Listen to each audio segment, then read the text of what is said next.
Shalom, damai sejahtera Tuhan Yesus Kristus menyertai kita orang semua dimanapun kita orang semua berada. Jemaat GKB Kefas Wamena Agamua yang Tuhan kasihi, kiranya damai sejahtera Tuhan Yesus Kristus menyertai jemaat sekalian di mana saja jemaat sekalian berada. Kiranya jemaat sekalian diberikan kesehatan yang luar biasa dari Tuhan, perlindungan yang luar biasa dari Tuhan kita Yesus Kristus. Mari jemaat GKB Kefas di mana saja berada, kami para penatua mengajak jemaat sekalian untuk tetap bersyukur dengan kondisi dan situasi yang ada pada saat ini, karena dengan bersyukur kita sedang menyerahkan, menaruh segala sesuatu di bawah kemahakuasaan Tuhan. Jemaat Tuhan yang Tuhan kasih di mana saja berada, sebelum kita mendengarkan firman Tuhan di pagi hari ini, saya undang kami semua, kita semua bersatu di dalam doa, meminta hikmat, meminta wahyu daripada Tuhan, sehingga kita dapat mengerti firman-Nya oleh karena pertolongan Roh Kudus. Di dalam nama Tuhan Yesus, mari kita berdoa. Bapa kami di sorga, kami sangat bersyukur untuk hari yang indah ini. Kami akan mendengarkan firman-Mu. Untuk itu, kuduskan, sucikan hati pikiran kami ya Tuhan, agar kami layak menerima firman-Mu. Berkati setiap jemaat ataupun pendengar di mana saja berada. Kosongkan hati pikiran kami Tuhan, agar kami siap untuk ditaburi oleh firman-Mu. Ya Roh Kudus, kami minta di dalam nama Tuhan Yesus, datang dan ajarkanlah kami, sehingga kami dapat mengerti dan melakukannya. Hamba serahkan hati pikiran hamba ke dalam tangan-Mu ya Tuhan. Biarlah apapun yang hamba katakan bersumber daripada-Mu. Dalam nama Tuhan Yesus kami minta pengurapan daripada-Mu di pagi hari ini. Di dalam nama Tuhan Yesus kami sudah berdoa dan mengucap syukur. Amin.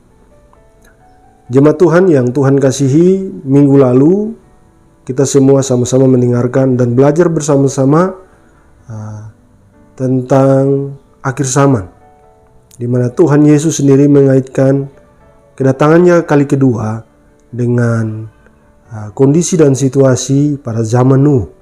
Kita sama-sama belajar dalam kondisi itu kejahatan di mana-mana, tetapi ada satu orang yang mendapat kasih karunia dari Tuhan, yaitu Nuh.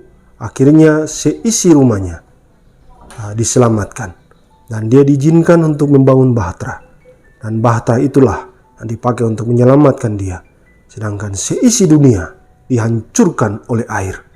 Bapak Ibu yang saudara-saudara dan saudara-saudara yang Tuhan kasih di mana saya berada, khususnya jemaat GKB Kefas yang Tuhan kasihi, pada pagi hari ini kita masih mendengarkan pengajaran atau firman Tuhan dengan topik yang sama, yaitu tentang hari Tuhan.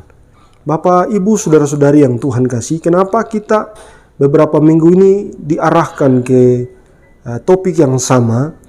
Karena ini sangat penting, saudara-saudara. Banyak orang akan berpikir kondisi ini, situasi ini sudah pernah terjadi. Kondisi situasi ini yang terpuruk ini sudah pernah terjadi. Tetapi biasa-biasa saja. Kita akan lihat hari ini apa kata Tuhan terkait hal-hal yang terjadi, hal-hal yang harus kita tahu sesuai dengan kebenaran firman Tuhan.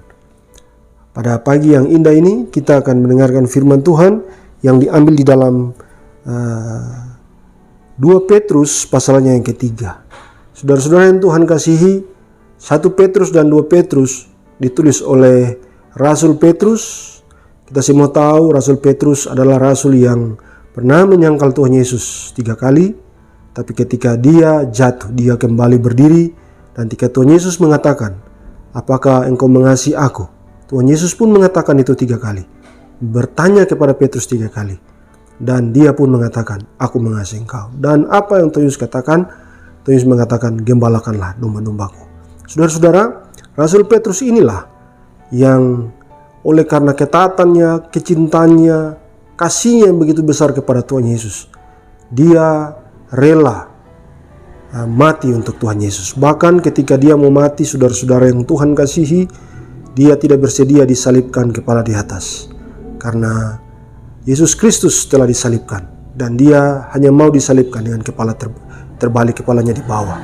Saudara-saudara yang Tuhan kasihi, karena begitu besarnya kasihnya kepada Tuhan Yesus, begitu menghargainya dia akan pengorbanan Tuhan Yesus, dia rela mati untuk Tuhan Yesus.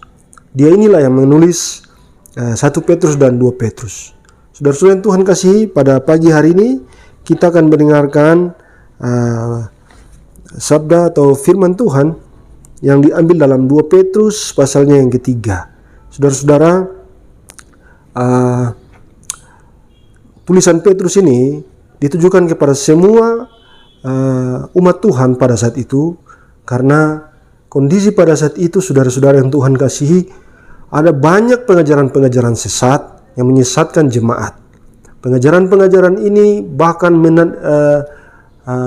bertentangan dengan pengajaran murni daripada Yesus Kristus Tuhan yang disampaikan oleh para rasul. Mereka sebagian mengatakan bahwa tidak mungkin Tuhan datang kali kedua. Maka dari itu Petrus dalam 2 Petrus suratnya yang kedua ini, di pasalnya yang ketiga, Petrus sedang mau mengatakan sesuatu. Petrus sedang memberitahukan, menegaskan kepada jemaat pada saat itu bahwa apa yang mereka terima, apa yang mereka dengar dari pengajaran-pengajaran sesat, nabi-nabi palsu, guru-guru yang menyesatkan itu adalah pengajaran-pengajaran yang di luar daripada pengajaran Yesus Kristus Tuhan. Saudara-saudara yang Tuhan kasihi, mari kita buka Alkitab kita masing-masing dan kita lihat pada pasal yang pertama, pada pasal yang ketiga ayatnya yang pertama, disitu dibunyikan bahwa saudara-saudaraku yang kekasih, ini sudah surat yang kedua yang kutulis kepadamu. Di dalam kedua surat itu, aku berusaha menghidupkan pengertian yang murni oleh peringatan-peringatan. Saudara-saudara, di ayat pertama ini Rasul Petrus dari surat yang kedua ini, dia berusaha menghidupkan. Arti menghidupkan ini artinya apa? Berusaha mengembalikan. Karena tadi saya bilang bahwa ada pengajaran-pengajaran sesat yang berusaha mau mengubah pengajaran-pengajaran murni daripada Yesus Kristus Tuhan. Jadi mengembalikan ke keadaan sebenarnya, itu firman yang murni yang harus diberitakan. Ini saudara-saudara yang Tuhan kasihi, pada saat ini saudara-saudara, banyak hal yang terjadi ketika sebenarnya kondisi itu kita diharuskan untuk memberitakan kebenaran firman Tuhan yang sebenarnya. Tapi banyak terjadi bahwa orang-orang lebih suka mengikuti keinginan orang-orang yang mau mendengarkan. Bukan keinginan Tuhan, bukan keinginan yang atau bukan maksud dan tujuan atau kehendak daripada Bapa dan Yesus Kristus Tuhan.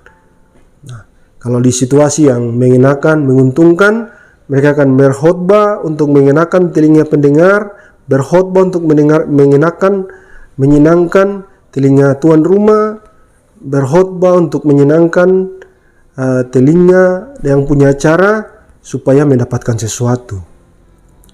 Nah, saudara-saudara, ini yang terjadi pada saat itu ketika Rasul Petrus menulis surat, di mana pada saat itu banyak guru-guru palsu, banyak nabi-nabi palsu yang mengajarkan segala sesuatu yang bertentangan dengan pengajaran firman Tuhan, pengajaran Yesus Kristus Tuhan. Saudara-saudara yang Tuhan kasihi, ketika saudara-saudara dihadapkan dengan kondisi-kondisi tertentu, saudara-saudara diharuskan untuk membawa firman, berkhotbah. Tuhan Yesus mengatakan bahwa dalam firman-Nya, siap sedialah baik buruk waktunya untuk memberitakan kabar kebenaran firman Tuhan. Ketika saudara-saudara dihadapkan untuk memberitakan firman Tuhan, saudara-saudara yang Tuhan kasih, saya mau kasih tahu bahwa bicaralah ya, katakan ya, tidak katakan tidak. Bicara murninya firman. Jangan ada embel-embel, jangan ada kepentingan, jangan ada sesuatu yang melatar belakangi pembacaan firman atau renungan firman yang akan saudara-saudara sampaikan. Saudara-saudara yang Tuhan kasih, mari kita lihat di ayat yang kedua.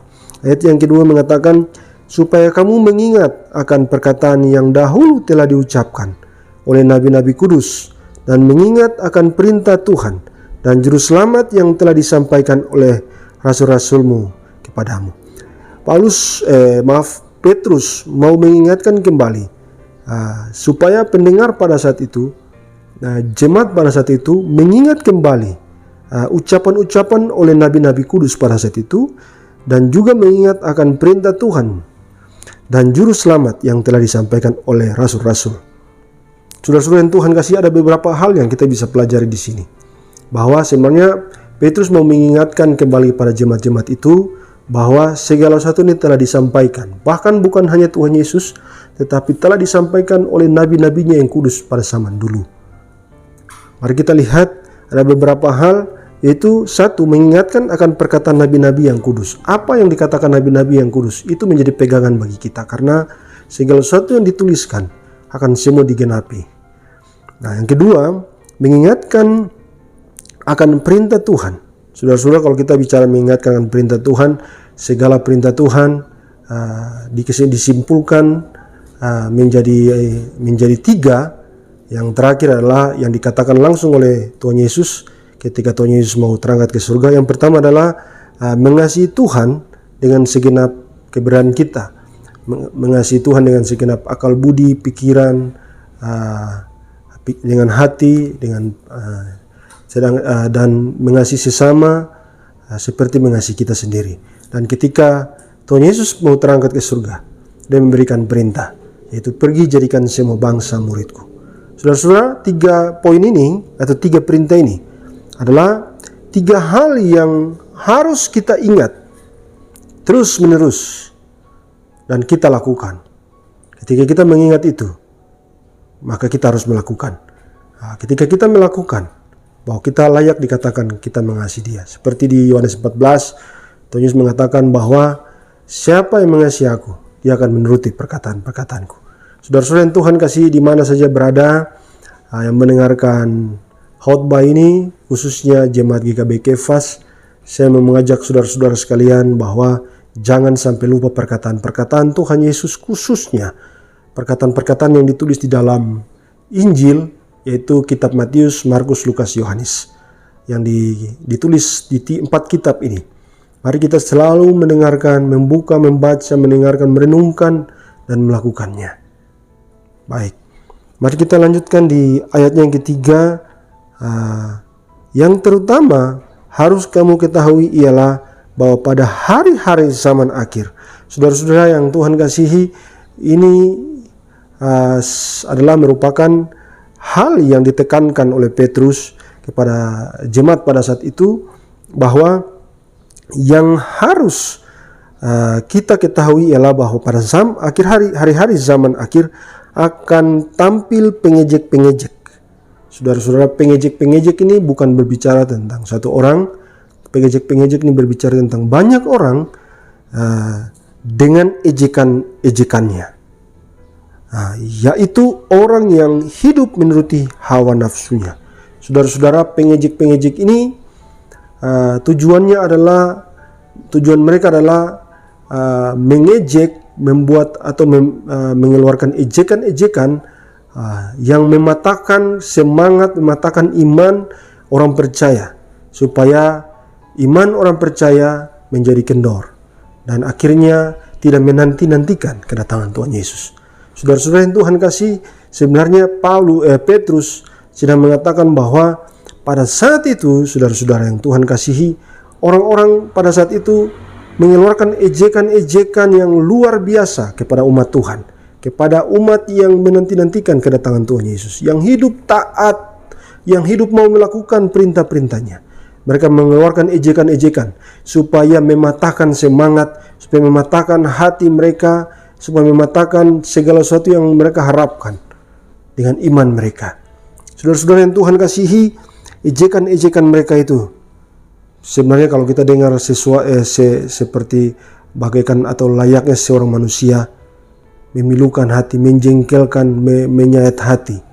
Tetapi sebagai anak Tuhan, sebagai hamba Tuhan, sebagai pekerja, kita harus bersyukur, terima semua itu sebagai segala sesuatu yang menggurindah hati kita untuk lebih taat lagi, untuk lebih lagi menanti-nantikan kedatangan Tuhan Yesus. Saudara-saudara yang Tuhan kasih, sebagai contoh, pengejek-pengejek dengan ejekan-ejekan mereka nih banyak yang terjadi pada saat ini. Kita bisa lihat di mana-mana ketika kita mau hidup taat di hadapan Tuhan, orang akan bilang begini, masih belum kiamat, nikmati saja hidup. Kau mau gaya-gaya kudus-kudus, mau gaya-gaya alim-alim? Tidak bisa, ini masih di dunia. Nikmati saja. Tuhan belum datang, masih lama. Saudara-saudara yang Tuhan kasih, ketika ada yang ingin hidup, bukan ingin tetapi berjuang hidup kudus di hadapan Tuhan, ada pula pengejek-pengejek yang mengatakan begini, so suci, so alim, tidak usah bergaul dengan dia. Dia itu bikin diri suci, bikin diri kudus. Saudara-saudara yang Tuhan kasihi, bukan saja di zaman Petrus menulis surat ini, tetapi di zaman ini pengejek-pengejek itu sudah ada. Bahkan merajalela di mana-mana. Ketika saudara-saudara mau hidup kudus, saudara-saudara mau hidup taat di hadapan dia, banyak orang mulai bilang, ih, bikin diri. Ih, masa ibadah setiap hari? Ih, masa berdoa setiap hari? Masa baca firman setiap hari? Saudara-saudara yang Tuhan kasih, orang-orang ini banyak di sekitar kita. Kita harus respon dengan benar, kita harus tetap bersyukur dengan kondisi yang ada pada saat ini. Firman Tuhan pada pagi hari ini mengingatkan kita akan kondisi dan situasi pada saat Petrus menulis surat, dan juga situasi dan kondisi pada saat hari ini. Ketika banyak orang di mana-mana, di kiri kanan kita semua, bahkan teman, saudara, bahkan kerabat dekat kita, mengejek-ngejek kita dengan kata-kata yang tidak mengenakan hati. Tapi syukur bagi Allah. Saudara-saudara harus bersyukur dan saudara harus berbahagia ketika semua itu terjadi. Upamu besar di sorga. Saudara-saudara yang Tuhan kasihi, ada beberapa hal yang kita akan lihat. Pengejek adalah orang-orang yang hidup mengikuti hawa nafsu mereka. Untuk memenuhi hawa nafsu, mereka dapat melakukan apa saja. Saudara-saudara yang Tuhan kasih, mereka mengejek-ejek, mereka ejekan-ejekan mereka kepada umat Tuhan itu mereka lakukan karena mereka hidup di bawah hawa nafsu mereka. Mereka hidup mau menikmati semua yang ada ini. Bagaimanapun caranya, mereka mau lakukan apapun itu untuk mencapai apa yang mereka inginkan. Bahkan pencuri, bahkan membunuh, bahkan korupsi, bahkan menjual segala sesuatu, bahkan menyangkal istri dan anak-anak mereka. Mereka bersedia melakukan itu karena mereka hidup di dalam hawa nafsu mereka. Mereka mengejek kiri kanan. Mereka melihat orang-orang yang mau hidup benar di hadapan Tuhan, mau hidup kudus, mau hidup tidak bercela, mau hidup bergaul dengan Tuhan. Mereka mulai mengejek-ngejek. Bapak, Ibu, saudara-saudara yang Tuhan kasihi, minggu lalu kita setelah mendengarkan kebenaran firman Tuhan, bagaimana Nuh, cara hidup Nuh. Nuh hidup bergaul, Nuh hidup benar di hadapan Tuhan, Nuh hidup tidak bercela, Nuh hidup bergaul dengan Tuhan. Ketika saudara-saudara hidup melakukan 3 hal ini, maka pencemooh, pengejek-pengejek ini akan mengejek-ngejek saudara-saudara. Yang saya mau kasih tahu kepada saudara-saudara adalah, saudara-saudara tetap bersyukur, saudara-saudara harus tetap mendoakan mereka, mengampuni mereka, dan tetap bersyukur kepada Tuhan. Saudara-saudara yang Tuhan kasihi, mereka ini saudara akan jumpai di mana saya berada, tetapi mereka ini akan melakukan apa saja untuk memenuhi hasrat mereka, nafsu mereka. Saudara-saudara yang Tuhan kasih, mari kita lihat ayat yang keempat. Kata mereka, di manakah janji tentang kedatangannya itu? Sebab sejak bapa-bapa leluhur kita meninggal, segala sesuatu tetap seperti semula pada waktu dunia diciptakan. Ayat kelima, mereka sengaja tidak mau tahu bahwa oleh firman Allah, langit telah ada sejak dahulu, dan juga bumi yang berasal dari air dan oleh air. Saudara-saudara yang Tuhan kasihi, mereka ini mereka tahu kebenaran. Maka dari itu mereka ini sebenarnya berasal dari kita. Mereka dekat dengan kita. Mungkin mereka juga mengetahui beberapa hal dalam firman Tuhan. Tapi mereka sengaja tidak mau tahu bahwa firman Allah, oleh firman Allah langit telah ada sejak dahulu dan juga bumi yang berasal dari air dan oleh air. Bahkan mereka mengatakan ayat keempat, di manakah janji tentang kedatangannya itu?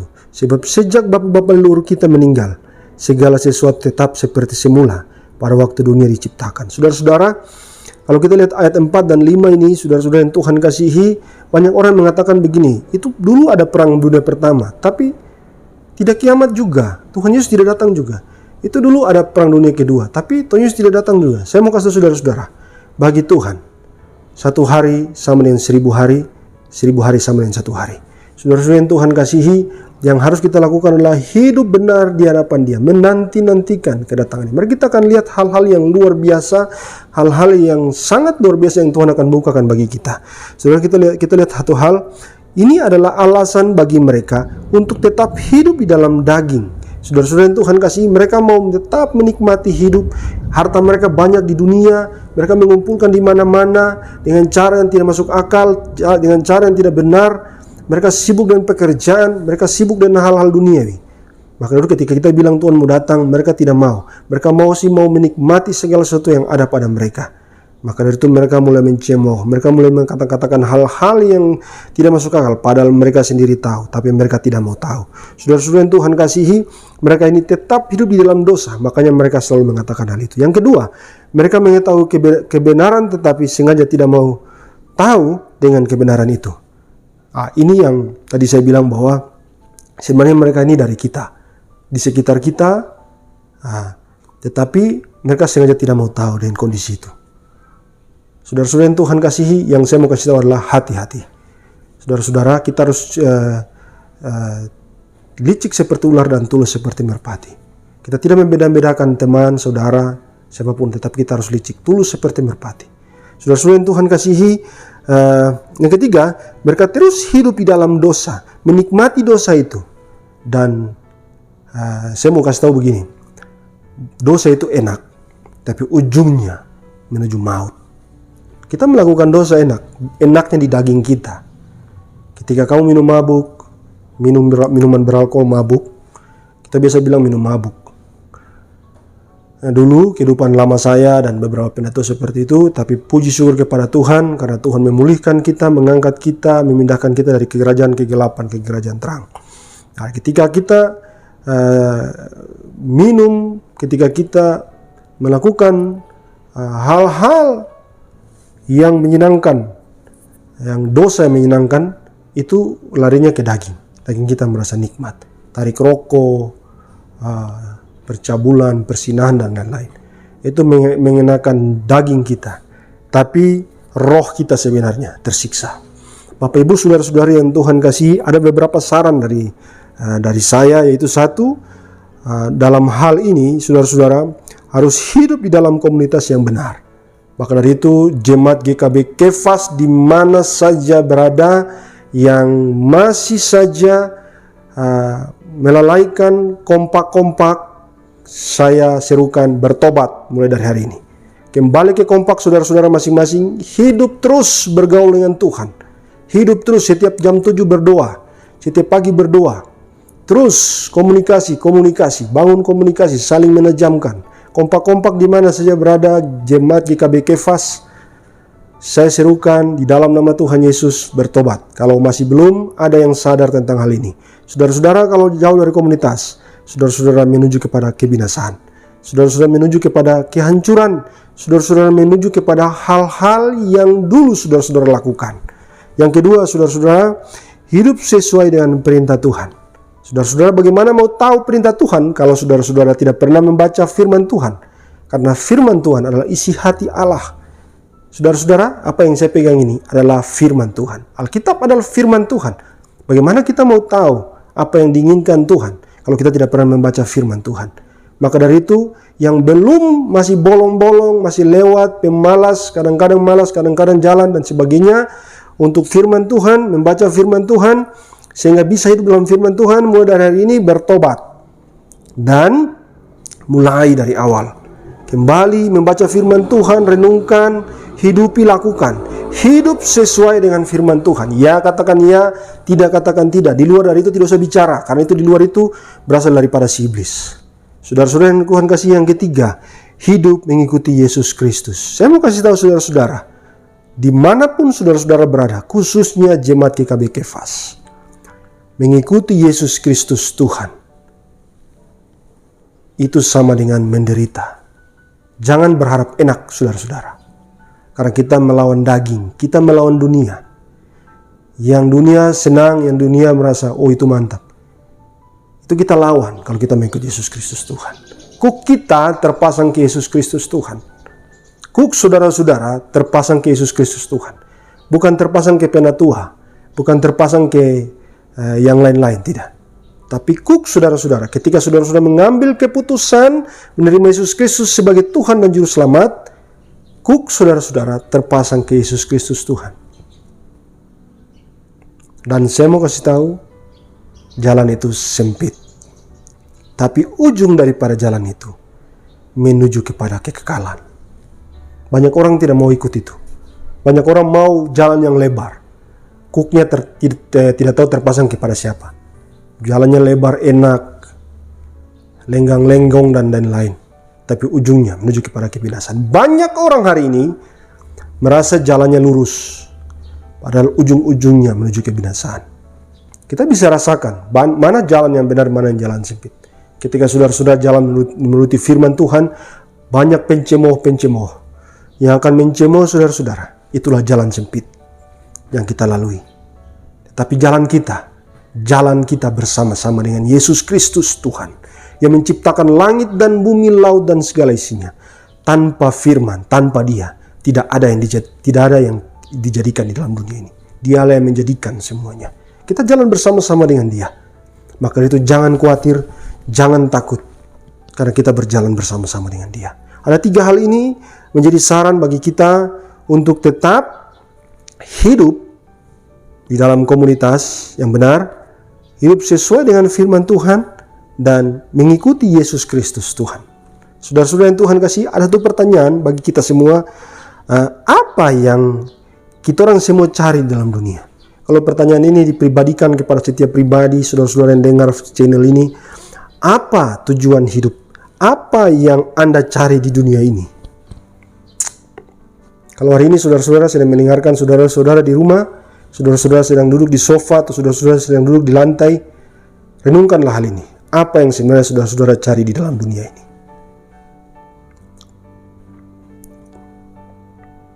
Saudara-saudara yang Tuhan kasihi, kalau kita lihat ayat 10, berbicara tentang bagaimana segala sesuatu akan lenyap. Apa yang hari ini ada pada kita, apa yang hari ini kita lihat, apa yang hari ini kita bisa bayangkan. Oh, di Amerika sana ada seperti ini, di Jepang ada seperti ini, kondisinya seperti ini, ada gunung-gunung bertingkat, di Freeport ada emas yang begitu banyak, ini dan sebagainya.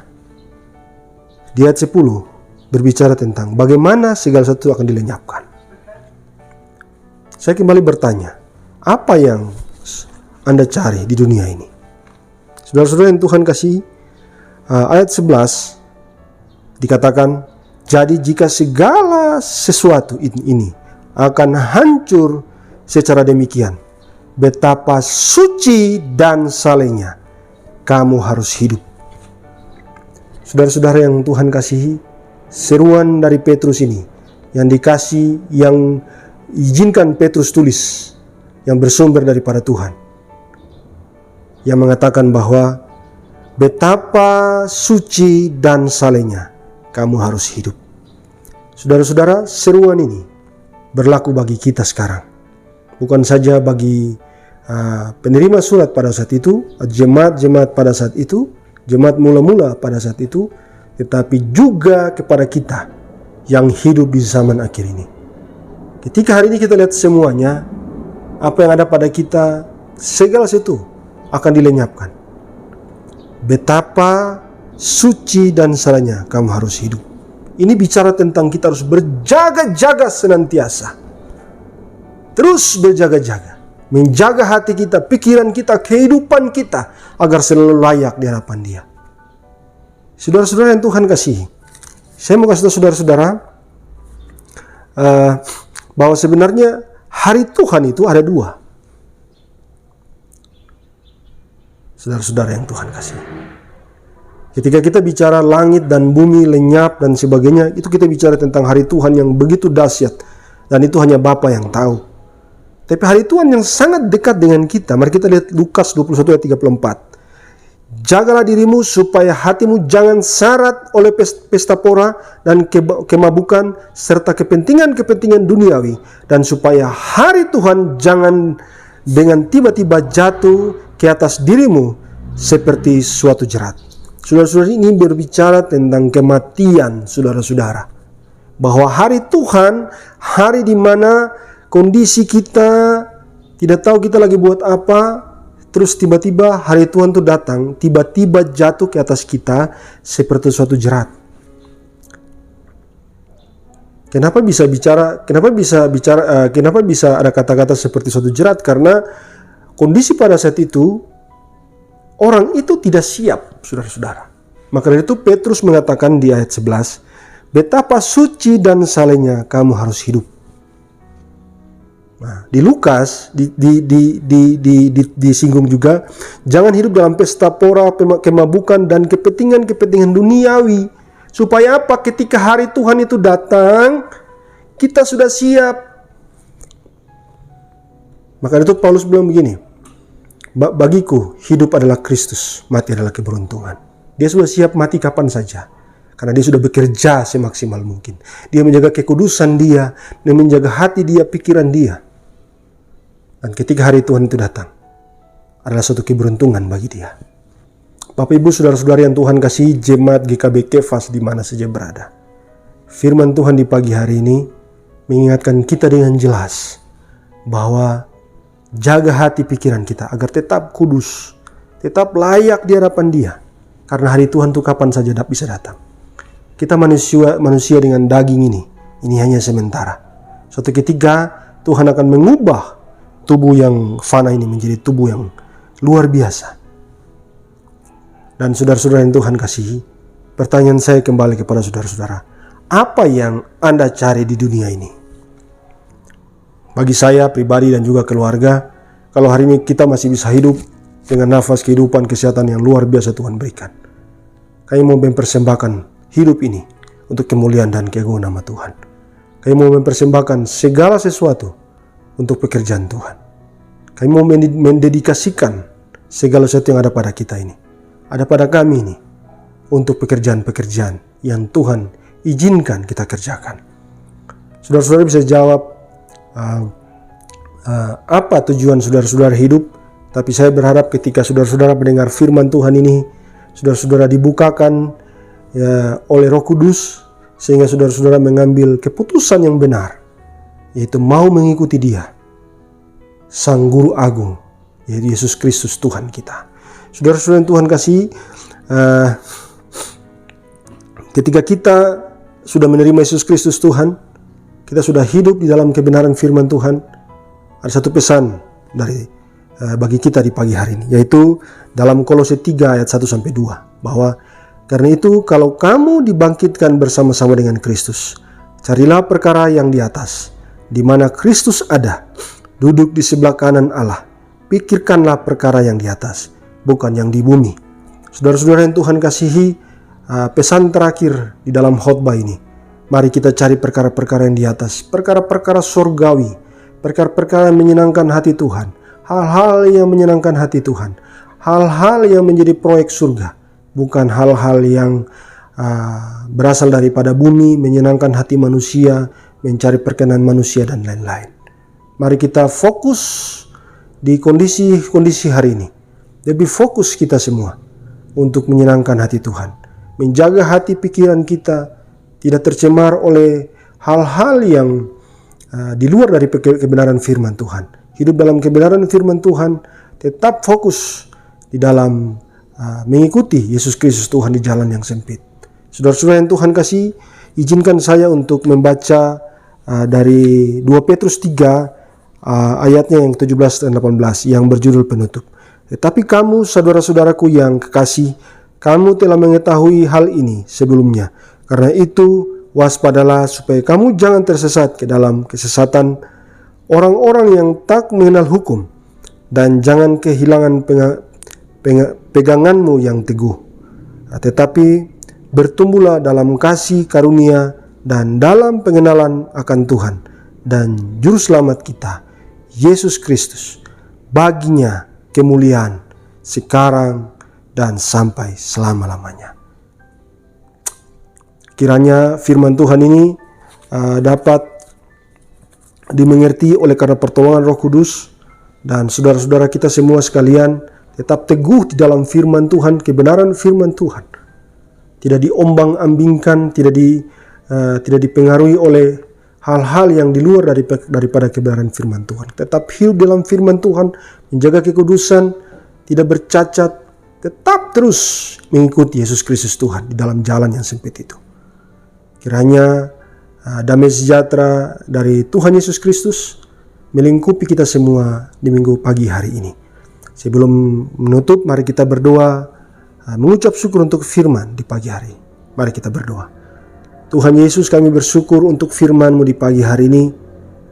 Kami bersyukur karena pertolongan Roh Kudus yang kami minta di dalam nama-Mu, kami dapat mengerti firman-Mu.